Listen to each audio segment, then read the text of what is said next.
시청자 여러분 안녕하십니까? 건강하고 즐거운 주말을 맞이하시기 바랍니다. 이 좌파 김명수 대법원장의 대법원, 이 대법원의 기교 사법이 완전히 정착됐다라는 비판이 크게 일고 있습니다. 전교조를 합법화한 이 판결의 후폭풍이 만만치 않습니다. 기교사법이라고 하는 것은 이미 특정한 방향으로 결론을 정해놓고 법리를 꿰 맞추는 것입니다. 이 정교조 합법화가 대표적인 사례입니다. 멀쩡하게 헌법재판소가 합헌이라고 결정을 내린 교원노조법이 살아있는데, 그러니까 교사만이 교원노조의 조합원이 될 수 있다. 또 노동조합법에도 근로자가 아닌 자가 조합원이 됐을 때는 그 노동조합으로 보지 아니한다 라는 이 법 규정이 그대로 있습니다. 자, 그럼에도 불구하고 멀쩡하게 해직교사 9명을 조합원으로 가입시킨 전교조가 불법임에도 불구하고 이런 전교조에게 법의 노조라는 사실을 통보한 것이 법률에 따른 게 아니라 그 법률의 시행령에 의한 것이기 때문에 노동 3권을 제약하는 것을 시행령에 근거한 것이 잘못됐다. 법률로 근거해야 되는데 이런 식의 완전히 해괴한 법률을 내놓고 있습니다.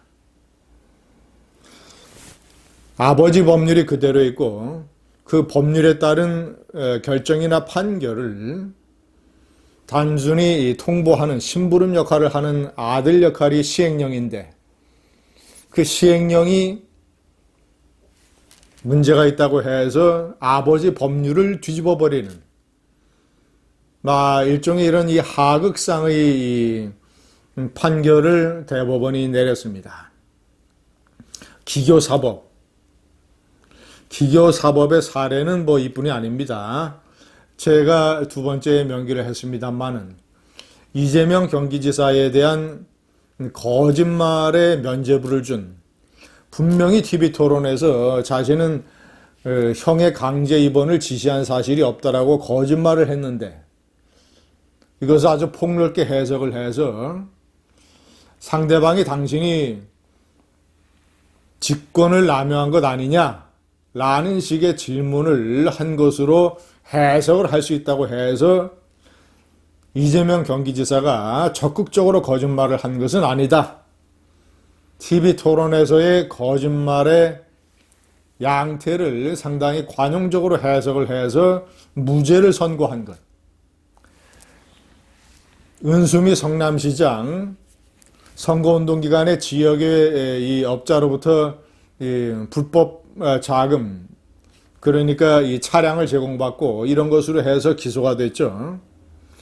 자, 그런데 검사가 1심에서 2심으로 항소를 할 때 항소 이후를 구체적으로 적시하지 않았다고 하는, 양형 부당이라고만 적시했다고 하는 이것을 문제 삼아서 역시 은수미에게 면죄부를 줬습니다.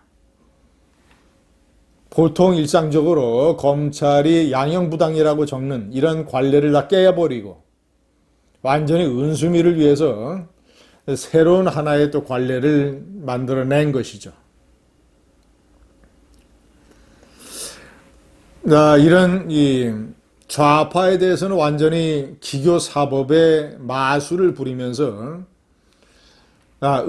당연히 단죄해야 될 이런 사건이 이 우파와 연결이 되어 있으면 이 또한 좌파에게 면죄부를 줍니다. 생각하기도 끔찍한 이승만 대통령과 박정희 대통령에 대한 끔찍한 모욕 사건, 100년 전쟁이라고 하는 다큐멘터리, 좌파 민족문제연구소가 만들어서 2013년 1월서부터 3월까지, 그러니까 박근혜 대통령이 취임하는 전후죠. 그때 이 RTV라고 하는 시민방송에서 55차례에 걸쳐서 방송을 한 사건. 이승만 대통령을 악질 친일파로 몰고 박정희 대통령을 친일 공산주의자 그리고 경제 업적을 가로챈 이런 파렴치한으로 몰아붙였던 폐륜적 다큐멘터리.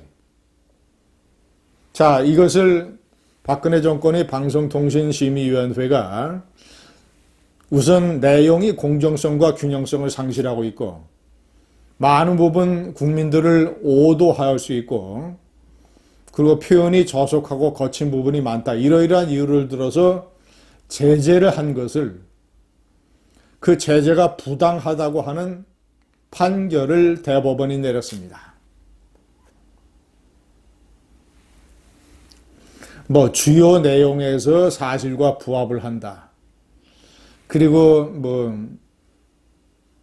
시청자들이 제작한 방송이니까 그 RTV라고 하는 시민방송에서 방송한 것을 참작을 해서 공정성과 균형성을 폭넓게 해석을 해야 된다. 이런 얘기. 그리고 어떤 저속하거나 거친 표현이 있지만 또 하나의 새로운 해석으로 받아들일 수 있다라고 하는 이런 얘기. 건국 대통령과 근대화 대통령, 이승만 박정희 대통령에 대한 폐륜적 모욕에 대해서 이런 희한한 논리로 면죄부를 줬습니다. 지금 김명수 대법원은 13명 중에서 진보가 좌파가 6명입니다. 대부분 우리법연구회, 국제인권법연구회 이런 좌파 성향의 법원 연구단체 출신들입니다. 자, 이제 지금 새로 임명된 이흥구 대법관이 들어오면 좌파가 7명이 됩니다. 과반수를 차지하게 됩니다. 자, 그리고 내년에 임기가 만료되는 대법관 2명이 바뀌게 되면 이제 문재인이 임명을 하게 되기 때문에 역시 좌파가 들어서게 되면 9명이 됩니다. 그때는 아주 더욱더 이 기교 사법이 설쳐될 것입니다.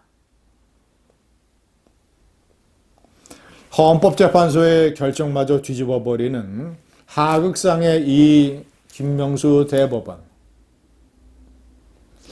지금 많은 국민이 고대하는 이 재검표, 4.15 선거 재검표, 부정선거 논란의 팩트, 진실, 사실을 밝혀낼 수 있는 유일한 방법, 재검표. 재검표를 4.15 총선이 지난 지 4개월이 지나도록 하지 않고 있습니다. 우파의 분열을 즐기고 있는 김명수.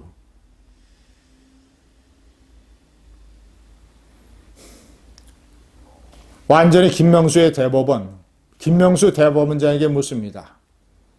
하늘이 두렵지 않는가? 감사합니다.